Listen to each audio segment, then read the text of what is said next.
दर्शकों, आप देख रहे हैं JK news network Bihar Jharkhand. Corona एक त्रासदी के रूप में सामने आया है और विश्व के साथ साथ हम भारतवासी भी बड़े त्रस्त हैं। बहुत सारी समस्याएं आ रही हैं इस बीच।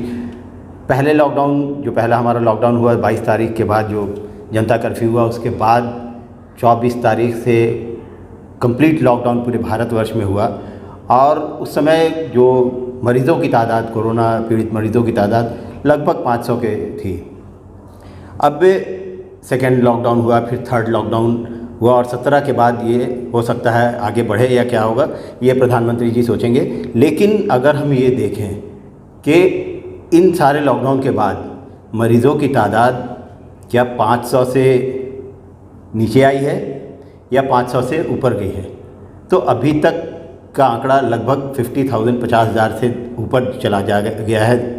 हम अगर विदेशों को देखें, मतलब विदेश में अमेरिका, आप स्पेन, इटली को देखें, तो उसके बनिस्बत हमारे यहाँ मौतों की संख्या बहुत कम है, कोरोना पीड़ितों की संख्या भी बहुत कम है।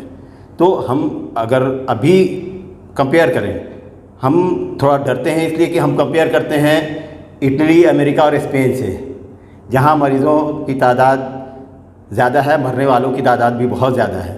लेकिन अगर हम वहीं अपने आसपास के देश को देखें, जहां हमारी तरह की परिस्थिति में जीने वाले लोग हैं, भारत की तरह ही रहन सहन खान पान है, तो उनमें पाकिस्तान है, बांग्लादेश है, श्रीलंका है और नेपाल है, जो लगभग हमारे ही समान का ये है। तो हमारे यहाँ अभी जितनी तादाद हमारे यहाँ है, हमारी 130 करोड़ के लगभग आबादी है, और पाकिस्तान में लगभग 50-60 करोड़ के लगभग है, और यहाँ लगभग अभी 2000 का आंकड़ा आ गया है। पाकिस्तान में भी लगभग 800 से 900 मरीज़ अब तक मरे हैं।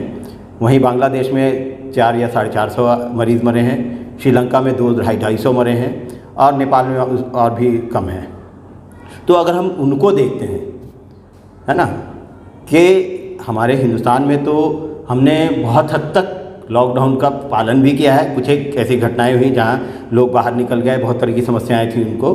लेकिन अदर जो कंट्रीज़ है, हमारे आसपास की जो कंट्री है, वहाँ उन्होंने उतना कड़ाई से पालन भी नहीं किया, फिर भी मरने वालों की तादाद हमसे आधी है, चूँकि आबादी भी आधी है, तो पैरेलल है, लगभग समान है।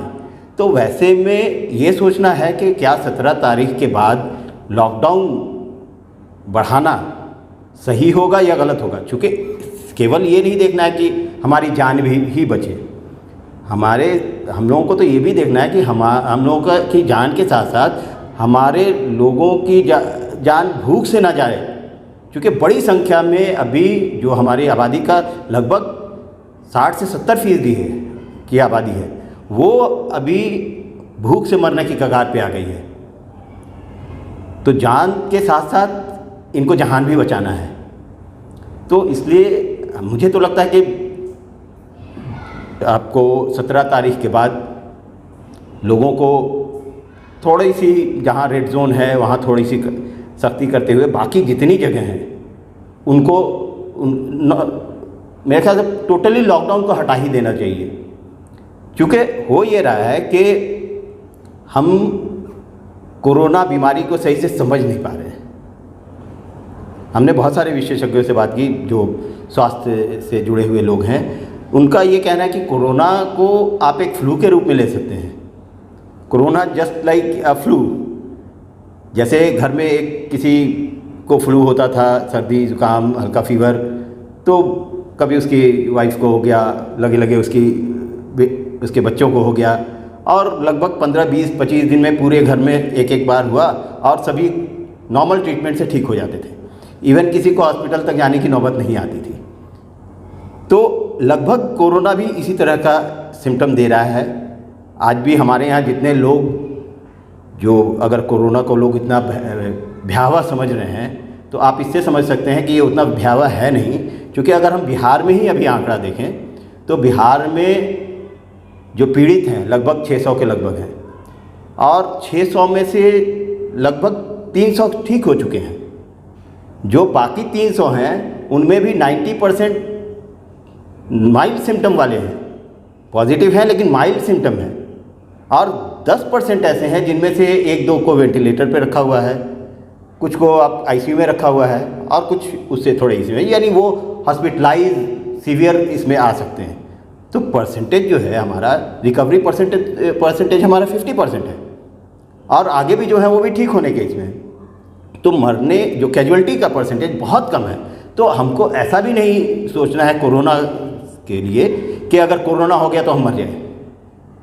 कोरोना कोई ऐसी एकदम ऐसा, मेरे ख्याल से तो डेंगू इससे ज़्यादा खतरनाक था। डेंगू अगर किसी को हो जाता था तो लगभग बहुत, अगर सीवियर इसमें आ गया तो उनको बचाना मुश्किल हो जाता था। तो कोरोना अभी इतना भयावह ये नहीं है। हाँ, इसका एक ये है कि चूँकि एक दूसरे को छूने से भी नहीं, बेसिकली उनके ड्रॉपलेट्स जो हैं, कोरोना के ड्रॉपलेट्स अगर छींक का इसके साथ अगर आ गए और उसके संपर्क में कोई आया तो उससे हो जाता था। तो अगर ऐसा होता भी है, किसी को कोरोना होगा भी, अभी सबको रोड पे निकलना, सबको बाहर अपने अपने नॉर्मल कामकाज में आना होगा। और अगर किसी को होगा भी तो वो ठीक होकर बाहर निकलेंगे।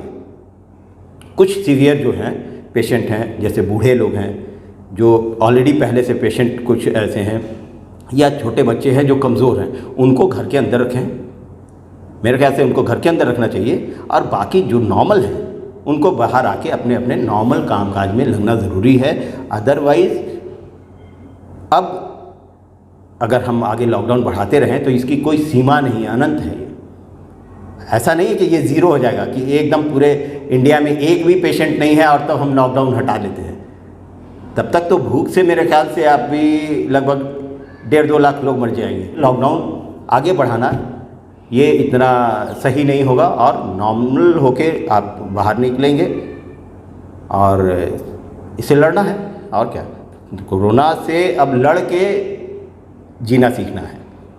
Thank you.